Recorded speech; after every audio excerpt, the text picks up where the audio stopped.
আজকে সবচেয়ে বড় ট্র্যাজেডি যুদ্ধ নয়, দুর্ভিক্ষ নয়, একটি শিশুর হাতে নিয়ন্ত্রণহীন মোবাইল ফোন।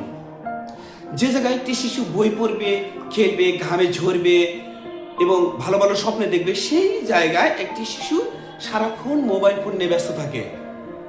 আমরা ভাবি শিশু সারাক্ষণ মোবাইল ফোন নিয়ে ব্যস্ত থাকলে সে শান্ত থাকবে, কিন্তু এই শান্তটা যে কতটা ভয়ঙ্কর হতে পারে আমরা কল্পনা করতে পারি না। এই মোবাইল ফোন ব্যবহার করতে করতে সে আসক্ত হয়ে যায়। এই আসক্ত হওয়ার কারণে তার ব্রেন নিষ্ক্রিয় হয়ে যায় এক সময়। পরবর্তীতে সে তার কোনো কাজে মনোযোগ দিতে পারে না, কোনো বই পড়ার দিকে মনোযোগ দিতে পারে না। এই শিশু একদিন আমাদের বলবে, তোমরা আমার জন্য কিছুই করতে পারো নাই, এবং আমরা তখন প্রত্যুত্তরে কিছু দিতে বলতে পারবো না। যার কারণে আমাদের কি করতে হবে, তাদের যথেষ্ট পরিমাণ সময় দিতে হবে।